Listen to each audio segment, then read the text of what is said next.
ተኩላውና ሰባቱ የፍየል ግልገሎች ክፍል 2። ተኩላው ወደ ቤት ሲገባ ግልገሎቹ ለመደበቅ ቢሞክሩም አንድ ባንድ ከተደበቁበት አገኛቸው። ማግኘት ብቻ ሳይሆን ከተደበቁበት አውጥቶ በየተራ ዋጣቸው። ነገር ግን አንዱ ትንሹ ግልገል ብቻ በተኩላ ከመዋጥ አመለጠ። ግልገሎቹን ውጦ ከጠገበ በኋላ ወደ ውጭ ወጥቶ ዛፍ ስር ተኛ። ከመጠን በላይ ጠግቦ ስለነበረ ከዛፉ ስር ሳይነሳ እንቅልፍ ጣለው።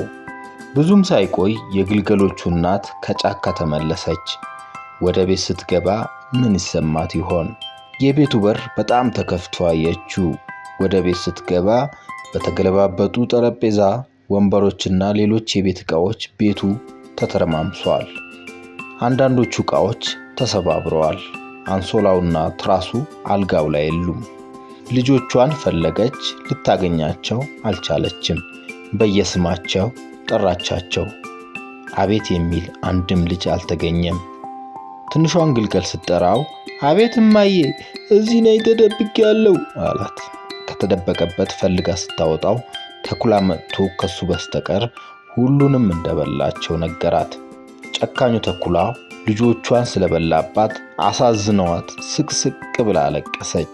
ተስፋ ቆርጣና አዝና ከቤት ወጥታ ሄደች። ትንሹ ግልገል እናቱን ተከተላት። አንድ ዛፍ አጠገብ ሲደርሱ የዛፉ ቅርንጫፎች ይወዛወዙ ነበር። ዛፉን ተደግፎ የተኛው ተኩላ ያንኮራፋል። ቀስ ብላ ተዟዙራ ስታየው ሆድ ውስጥ የሚንቀሳቀስ ነገር አለ። ልጆቿ የተኩላ ሆድ ውስጥ በሕይወት እንዳሉ ተረዳች። ትንሹ ግልገል ቶሎ ብሎ ከቤት መቀስ፣ መርፌና ክር እንዲያመጣላት ላከችው። ከዛ በኋላ የጨካኙ ተኩላ ሆድ በመቀስ ቀደደችው። በመጀመሪያ አንደኛውን ልጇ ከተኩላ ሆድ ለማውጣት ጭንቅላቱ እንዳይዝባት በመቀሱ የተኩላውን ሆድ ቀደደችው። ቀጥሎ ሁለተኛውን ልጅ አወጣችው።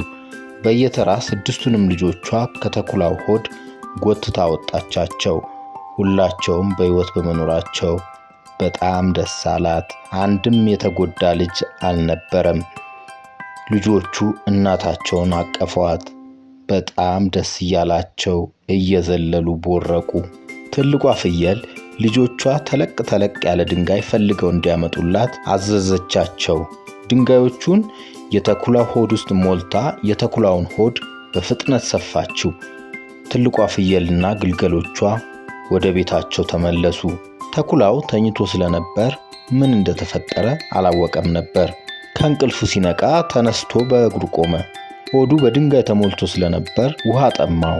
ውሃ ፍለጋ ለመራመድ ሲሞክር ሆድ ውስጥ የነበሩት ድንጋዮች እርስ በርሳቸው ሲጋጩ ተኩላው መራመድ አቃተው። ሲያመው አለቀሰ። ሆዴ ውስጥ ምንድነው ያለው? ከመተኛቴ በፊት የበላሁት የፍየል ግልገሎች መስሎኝ ነበር። እንዴት ወደ ድንጋይ ሊቀየር ቻለ ብሎ አሰበ። የውሃው ኩሬው ጋር ደርሶ ለመጠጣት ጎንበስ ሲል ሆድ ውስጥ የነበሩት ድንጋዮች በመደርመሳቸው ተኩላው መሬት ላይ ወደቀ። በመጨረሻም ተኩላው ሞተ። 7ቱ የፍየል ግልገሎች ጨካኙ ተኩላ በመሞቱ ደስ አላቸው። ወደ ቤት ተመልሰው ለእናታቸው ነገሯት።